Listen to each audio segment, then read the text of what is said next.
নমস্কাৰ ND24 চাই থকাৰ বাবে ধন্যবাদ মই পাৰ্থজ্যোতি বৰুৱা এই মুহূৰ্তত প্ৰাক্তন ডিআইজি PK দত্ত সন্দৰ্ভত কিছু বিস্ফোৰক তথ্য আপোনালোকৰ বাবে লৈ আহিছো হেহতিয়াভাৱে PK দত্তৰ মালিকানাধীন গণেশ মন্দিৰৰ সমীপৰ হোটেল ভাৰ্গৱত CIDয়ে অভিযান চলাইছে আৰু সেই অভিযানৰ হেহতিয়া দৃশ্য আহি পৰিছে ND24 হাতলৈ আমি পুনৰ জনাইছো যেহেতু এই সমগ্ৰ প্ৰশ্নকাকত ফাদিল প্ৰক্ৰিয়া সন্দৰ্ভত নাম হাঙুৰ খাইছে এবাৰ প্ৰাক্তন ডিআইজি PK দত্ত আৰু PK দত্তৰ কেইবাখনো হোটেলত ইতিমধ্যে CIDয়ে অভিযান চলাইছে কালি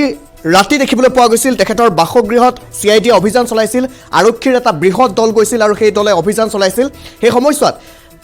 প্ৰাক্তন ডিআইজি PK দত্তৰ মালিকানাধীন কেইবাখনো হোটেলত CIDয়ে অভিযান চলাইছিল আৰু আজি মাত্ৰ কেইটামান মুহূৰ্তৰ পূৰ্বে প্ৰাক্তন ডিআইজি PK দত্ত মালিকানাধীন হোটেল ভাৰ্গৱত CIDয়ে অভিযান চলাইছে আৰু সেই অভিযানৰ সময়ছোৱাত বহু তথ্য লাভ কৰিবলৈ সক্ষম হৈছে কিছু শেহতীয়া দৃশ্য এই মুহূৰ্তত আহি পৰিছে সেই দৃশ্য আপোনালোকক এই মুহূৰ্তত দেখুৱাইছো এই যি অভিযান চলাইছে সেই অভিযানৰ সময়ছোৱাত বহু তথ্য লাভ কৰিছে CIDয়ে বিশেষকৈ অগাধ সম্পত্তিৰ মালিক এগৰাকী প্ৰাক্তন ডিআইজি PK দত্ত আৰু গুৱাহাটীত 5খনকৈ বিলাসী হোটেলৰ মালিক হৈছে এগৰাকী প্ৰাক্তন ডিআইজি PK দত্ত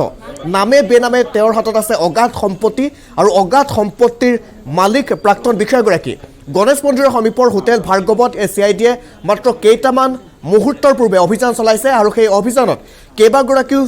CIDৰ শীৰ্ষ পৰ্যায়ৰ বিষয়া উপস্থিত আছে যেটো SI পৰীক্ষাৰ বহু পৰীক্ষাৰ্থী হোটেলখনত থকাৰ অভিযোগ উত্থাপিত হৈছে বহু লোকৰ তথ্য পাতি নাই এতিয়া হোটেল কৰ্তৃপক্ষৰ হাতত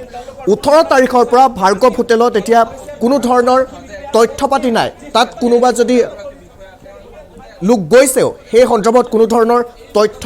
নাই 18 তাৰিখৰ পৰা যেটো 20 তাৰিখে অসম আৰক্ষীৰ উপ পৰিদৰ্শকৰ পৰীক্ষা অনুষ্ঠিত হৈছিল কিন্তু 18 তাৰিখৰ পৰা কোনো ধৰণৰ তথ্য নাই হোটেল ভাৰ্গৱৰ হাতত তালৈ কোন গৈছে বা কোন থাকিছে সেই সন্দৰ্ভত একোৱে তথ্য নাই হোটেল ভাৰ্গৱৰ হাতত ইয়াৰ পৰি আন কিছু বিস্ফোৰক তথ্য লাভ কৰিছে CIDৰ তৰফৰ পৰা এই সন্দৰ্ভত আমি ফোনযোগে সংযুক্ত হৈছো যেহেতু তাত উপস্থিত আছে আমাৰ সতীৰ্থ সাংবাদিক নুপুৰ বৰুৱা আমি পুনে নুপুৰৰ কাষলৈ গৈছো নুপুৰ আপোনাৰ কাষলৈ গৈছো আৰু কি তথ্য এই মুহূৰ্তত CIDয়ে লাভ কৰিবলৈ সক্ষম হৈছে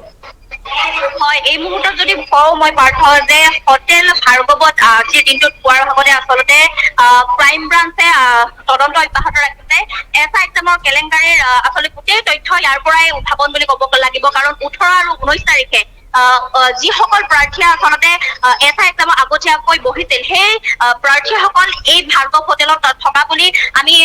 জানিব পাৰিছো আৰু সেই প্ৰাৰ্থীসকলৰ যদি আমি ইয়াত নথিপত্ৰ যদি পাই যাওঁ যদি তেওঁলোকে কোন আছিল আৰু কেনেকৈ আছিল কোনটো ৰুমত আছিল সেই নথি যদি পাই যোৱা হয় তেতিয়াহ'লে SI কেলেংকাৰীৰ যি তথ্য আছে সেই তদন্ত আছে সেই তদন্তৰ একেবাৰে ওচৰলৈ থাকিব বুলি ক'ব লাগিব কাৰণ আজিৰ দিনটোত ক্ৰাইম ব্ৰাঞ্চ CID আৰু অসম আৰক্ষীয়ে একেলগে যুটীয়া অভিযান চলাইছে আৰু CID আৰু ক্ৰাইম ব্ৰাঞ্চে আচলতে এতিয়া অভিযান চলাই আজিৰ দিনটোত তেওঁলোকে যি ভাৰ্গৱ হোটেল আছে ভাৰ্গৱ হোটেলত তেওঁলোকে তদন্ত অব্যাহত ৰাখিছে আৰু এটাকৈ ৰুম আচলতে CIDৰ লোকে আচলতে ক্ৰাইম ব্ৰাঞ্চৰ লোকে এটাকৈ ৰুম তেওঁলোকে তন্নকৈ পৰীক্ষা কৰিছে আৰু কোন আছিল কেনেকৈ আছিল তেওঁলোকে চাবলৈ চেষ্টা কৰিছে আচলতে সেই ঘটনা যদিও 19 তাৰিখৰ আছিল কিন্তু কোন ৰুমত আছিল আৰু কোন ৰুমত আচলতে সেই প্ৰাৰ্থীসকল আছিল সেই প্ৰাৰ্থীসকল থকাৰ ৰুম নম্বৰো ক্ৰাইম ব্ৰাঞ্চৰ হাতত আছে গতিকে মেনেজাৰক ক্ৰাইম ব্ৰাঞ্চে আহি পেলাই কোন আচলতে আছিল সেই সম্পৰ্কত তেওঁলোকৰ নথি বিচাৰিছে কিন্তু মেনেজাৰে সেই নথি দিবলৈ সক্ষম হোৱা নাই আৰু লগতে ক'ব লাগিব এইখন হোটেলত কেৱল সেই ঘটনাই নহয় তেওঁলোকৰ CCTV ফুটেজো পোৱা নাই কাৰণ তেওঁলোকে কৈছে যে CCTV বহু দিনৰ পৰা বিকল হৈ আছে আৰু লগতে বহু এনে নথিপত্ৰ কেলেংকাৰীৰ লগত জড়িত আৰু বেলেগ বহু আচলতে এইখন হোটেলৰ পৰা বহু তথ্য ওলাব কেৱল SI এক্সামৰ তথ্যই নহয় আৰু আন বহু তথ্যৰ লগত আচলতে PK দত্তৰ এই হোটেলখনৰ পৰা বহু তথ্য ওলাব বুলি ইতিমধ্যে CIDয়ে আমাক জানিবলৈ দিছে আৰু লগতে ক'ব লাগিব মেনেজাৰজনক ইতিমধ্যে ক্ৰাইম ব্ৰাঞ্চে লৈ যাবলৈ চেষ্টা কৰিছে আৰু ইতিমধ্যে মেনেজাৰজনক ফুটফুচ অব্যাহত ৰাখিছে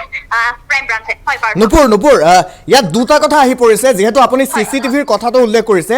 গণেশগুৰিৰ গণেশ মন্দিৰৰ সমীপত এখন বিশাল বিলাসী হোটেল আছে আৰু সেই বিলাসী হোটেলখনত CCTV নথকাটো একেবাৰে ৰহস্যজনক কথা হাস্যকৰ কথা এক নম্বৰ কথা আৰু দ্বিতীয়তে হৈছে যেহেতু 19 তাৰিখে থেংক ইউ লজত গুৱাহাটীৰ গণেশগুৰি থেংক ইউ লজত পৰীক্ষা অনুষ্ঠিত হোৱাৰ কথা বা আখৰাৰ এটা কথা উল্লেখ কৰা হৈছে বা সেই কথা ওলাইছে তেতিয়াহ'লে 18 তাৰিখে পৰীক্ষাৰ্থীসকল গৈ থাকিব লাগিব এই গণেশগুৰি ভাৰ্গৱ হোটেলত এই দুইখন হোটেল আৰু লজৰ মাজত হয়তো কোনোবা ক্ষেত্ৰত এটা লিংক আছে হয় হয় পাৰ্থ বহু এটা লিংক নহয় বহুত ডাঙৰ লিংক আছে কাৰণ প্ৰাৰ্থীয়ে থেংক ইউ হোটেলত আচলতে এক্সাম দিছিল সেই এক্সাম দিয়া প্ৰাৰ্থীসকল তেওঁলোকে আহি পেলাই এই ভাৰ্গৱ হোটেলত আছিল আৰু এই ভাৰ্গৱ হোটেলখনৰ স্বত্বাধিকাৰী হৈছে পিকে দত্ত যিজন পিকে দত্তৰ প্ৰশ্নকাকত ফাদিলৰ দৰে ঘটনাৰ লগত তেওঁ জড়িত হৈছে আৰু লগতে এছআই এক্সামৰ কেলেংকাৰীৰ বহু তথ্য এই হোটেলৰ পৰা পোৱাৰ লগতে আন বহু কেলেংকাৰীৰ তথ্য এই হোটেলৰ পৰা পাব বুলি ক্ৰাইম ব্ৰাঞ্চে অনুমান কৰিছে কাৰণ ক'ব লাগিব যে তেওঁলোকে কৈছে যে চিচিটিভি বহু দিনৰ পৰা বিকল হৈ আছে আৰু কোন কোন আচলতে এইখন হোটেলত থাকি যায় সেই তথ্য মেনেজাৰৰ হাতত নাই আৰু লগতে 18 আৰু 19 তাৰিখে ক্ৰাইম ব্ৰাঞ্চে কেৱল 18 আৰু 19 তাৰিখৰ তেওঁলোকৰ কোন কোন ভিজিটাৰ আচলতে আছিল সেই ভিজিটাৰৰ তেওঁলোকে তথ্য বিচাৰিছে কিন্তু সেই 19 আৰু 18 তাৰিখৰ দিব পৰা নাই সেইটো এটা ডাঙৰ প্ৰশ্ন তাৰ মাজতে কিন্তু এইখন হোটেলত আজিলৈকে কোনো লোকৰ নথি পত্ৰ লোৱা নহয় কাৰণ তাৰ লগত ক'ব লাগিব যে এইখন হোটেলত তেতিয়াহ'লে বহুত ডাঙৰ ডাঙৰ কেলেংকাৰীৰ সুসূত্ৰ পোৱা যাব নিশ্চয় ধন্যবাদ জ্ঞাপন কৰিছোঁ নুপুৰ আৰু সবিশেষ তথ্য আপুনি সংগ্ৰহ কৰক CIDৰ লোকসকলে তাত কি মন্তব্য কৰিছে সেয়া আপুনি সংগ্ৰহ কৰক আমি পৰৱৰ্তী সময়ত আপোনাৰ সৈতে পুনৰ যোগাযোগ স্থাপন কৰিবলৈ চেষ্টা কৰিম আমি পুনৰ জনাইছোঁ ইয়াত কেইবাটাও কথা উল্লেখ কৰা হৈছে যে এই যি হোটেল ভাৰ্গৱ আছে সেই হোটেলৰ ভাৰ্গৱৰ CCTV বিকল হৈ আছে বুলি কোৱা হৈছে এক কথাত গুৱাহাটী মহানগৰীৰ মাজমজিয়াত গণেশগুৰি সদাব্যস্ত গণেশগুৰিৰ গণেশ মন্দিৰৰ সমীপতে আছে এখন হোটেল ভাৰ্গৱ আৰু এখন বিলাসী হোটেল বৃহৎ হোটেলৰ CCTV বিকল হৈ আছে সেয়া কিমান হাস্যকৰ কথা বা কিমান ৰহস্যজনক কথা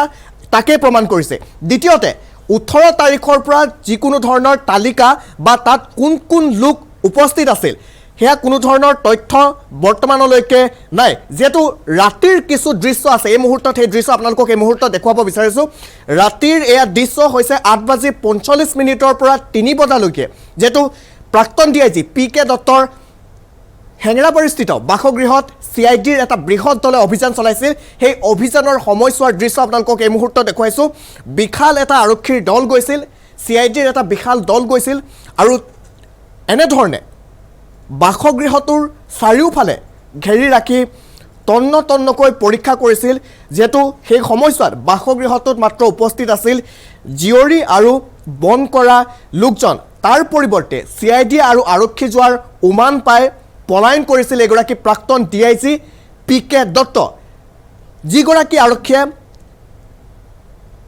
সদায় কৈ থাকে আৰক্ষীসকলে যে আৰক্ষীক সহযোগ কৰিব লাগে সেই আৰক্ষীগৰাকীয়ে প্ৰাক্তন DIG গৰাকীয়ে এতিয়া আৰক্ষীৰ ভয়ত এনেধৰণে CIDৰ ভয়ত পলায়ন কৰিবলগীয়া হৈছে আমি পুনৰ জনাইছোঁ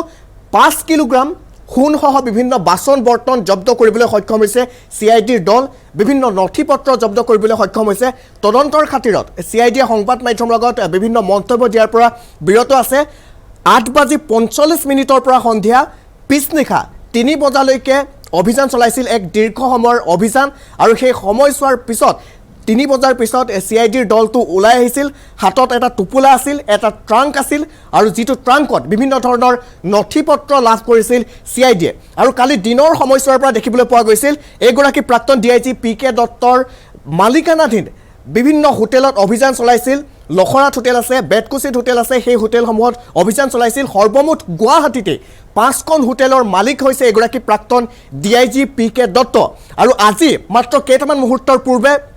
এতিয়াও অভিযান অব্যাহত আছে গুৱাহাটীৰ গণেশগুৰিৰ গণেশ মন্দিৰৰ সমীপৰ যি হোটেল ভাৰ্গৱ আছে সেই ভাৰ্গৱত অভিযান CIDয়ে তীব্ৰতৰ কৰিছে প্ৰত্যেকটো তথ্য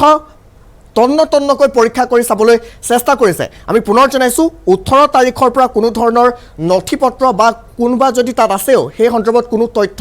নাই যেহেতু 19 তাৰিখে গুৱাহাটীৰ গণেশগুৰিৰ যি থেংক ইউ লজ আছে সেই থেংক ইউ লজত 19 তাৰিখে 50 গৰাকী পৰীক্ষাৰ্থীৰ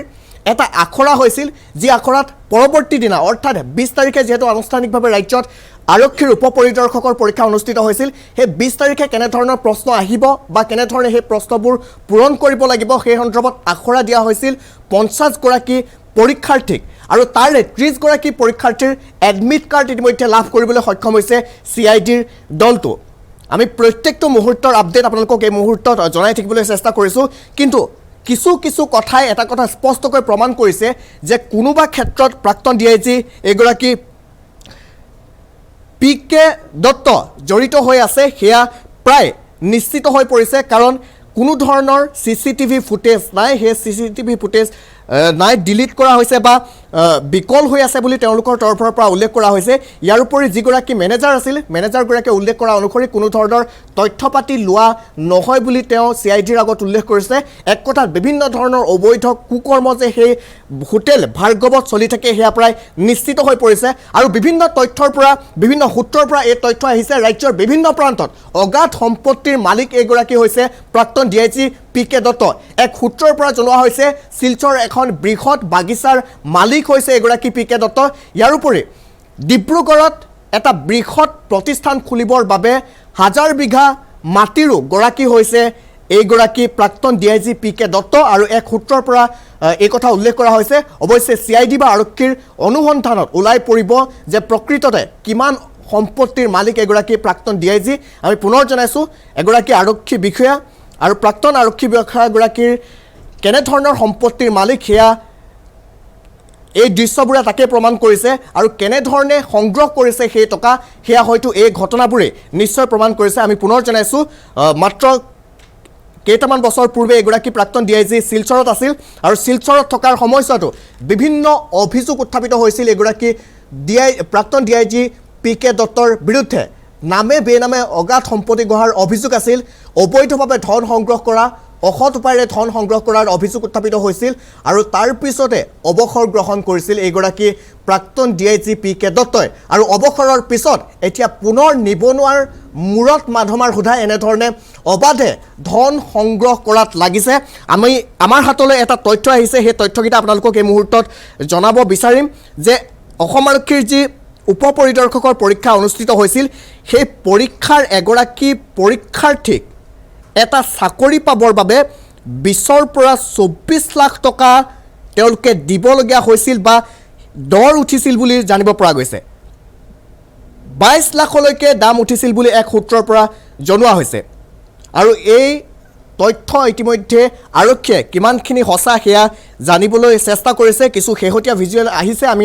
আপোনালোকক পৰৱৰ্তী সময়ত সেয়া দেখুৱাবলৈ চেষ্টা কৰিম এই মুহূৰ্তত পুনৰ আমি ৰাতিৰ কিছু ভিজুৱেল আপোনালোকক এই মুহূৰ্তত দেখুৱাব বিচাৰিম কেনেধৰণে ৰাতি তেওঁলোকৰ বাসগৃহত অভিযান চলাইছিল অভিযানকাৰী দলটোৱে সেই দৃশ্য আমাৰ হাতত আছে সেয়া আপোনালোকক এই মুহূৰ্তত দেখুৱাব বিচাৰিম কিছু নতুন নতুন তথ্য আহি পৰিছে আৰু এই যি দুৰ্নীতি বা এই দুৰ্নীতিৰ লগত এটা বৃহৎ যে চক্ৰ জড়িত হৈ আছে সেয়া প্ৰায় নিশ্চিত হৈ পৰিছে আমি পুনৰ জনাইছোঁ এইগৰাকী প্ৰাক্তন DIG গুপ্ত হত্যাৰ সৈতে জড়িত থকাৰো বিভিন্ন সময়ত অভিযোগ উত্থাপিত হৈছিল এসময়ত যি গুপ্ত হত্যা সংঘটিত হৈছিল আৰু সেই গুপ্তৰ হত্যাৰ সৈতে জড়িত থকাৰো অভিযোগ উত্থাপিত হৈছিল ইয়াৰ উপৰি এগৰাকী BJP নেতাৰ নামো আনকি হাঙুৰ খাইছে যিগৰাকী BJP নেতাই এই সমগ্ৰ প্ৰক্ৰিয়াটোৰ সৈতে জড়িত আছে বুলি তেওঁ বিভিন্ন মহলৰ পৰা উল্লেখ কৰা হৈছে আৰু সেইগৰাকী BJP নেতাই অৱশ্যে স্পষ্টীকৰণ দিছে নিজৰ ফেচবুকৰ জৰিয়তে কোনোবা ক্ষেত্ৰত ইগৰাকীৰ সৈতে সিগৰাকী সংযুক্ত হৈ আছে নেকি বা লিংক হৈ আছে নেকি সকলোৰে মাজত এতিয়া সেয়াই প্ৰশ্ন উঠিছে আমি পুনৰ জনাইছোঁ এগৰাকী প্ৰাক্তন DIG সেয়া হৈছে PK দত্ত আৰু সেইগৰাকী PK দত্তৰ নামত গুৱাহাটী মহানগৰীৰ বিভিন্ন প্ৰান্তত নামে বেনামে বিভিন্ন ধৰণৰ সম্পত্তি আছে মাত্ৰ 5খন হোটেলৰ কথা এই মুহূৰ্তত তথ্যত 100% লাভ কৰিছে কিন্তু ৰাজ্যৰ বিভিন্ন প্ৰান্তত কিমান সম্পত্তিৰ গৰাকী হ'ব পাৰে সেয়া হয়তো সুদপোছত ওলাই পৰিব কিন্তু এই মুহূৰ্তৰ আটাইতকৈ ডাঙৰ খবৰ যে ইমানবোৰ ঘটনা ঘটাৰ পিছতো যি সময়ত তেওঁ হাজিৰ হ'ব লাগিছিল CIDৰ ওচৰত বা আৰক্ষীৰ ওচৰত সেইগৰাকী প্ৰাক্তন DIGয়ে এতিয়া আৰক্ষীৰ ভয়ত CIDৰ ভয়ত পলাই আছে আমি পুনৰ জনাইছোঁ সেইগৰাকী প্ৰাক্তন DIG PK দত্ত এতিয়া পলাই থাকিবলৈ বাধ্য হৈছে আৰক্ষীৰ ভয়ত CIDৰ ভয়ত কালি 8:45 পৰা সন্ধিয়া পিছনিশা 3 বজালৈকে অভিযান চলাইছিল দীৰ্ঘ সময় অভিযান চলাইছিল আৰু সেই সময়ছোৱাত বাসগৃহটোত উপস্থিত আছিল মাত্ৰ নিজৰ কন্যা আৰু বন কৰা লোকজন আৰু দিনৰ সময়ছোৱাত কেইবাখনো তেওঁৰ হোটেলত অভিযান চলোৱা হৈছিল আৰু সেই অভিযানতো আনকি তেওঁ উপস্থিত নাছিল আৰু আজি হোটেল ভাৰ্গৱ তেওঁৰে এখন হোটেল সেই হোটেলত অভিযান চলোৱা হৈছে সেই অভিযানৰ সময়টো কিন্তু অনুপস্থিত আছে এক কথাত পলাই আছে এগৰাকী প্ৰাক্তন ডিআইজি PK দত্ত আৰক্ষীৰ ভয়ত CIDৰ ভয়ত পৰৱৰ্তী সময়ত আমি অধিক খবৰ এই সন্দৰ্ভত লৈ আহিবলৈ চেষ্টা কৰিম বিশেষকৈ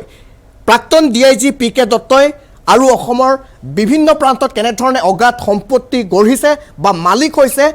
অসৎ উপায়েৰে ধন সংগ্ৰহ কৰি সেয়া আপোনালোকক সবিস্তাৰে লৈ আহিবলৈ চেষ্টা কৰিম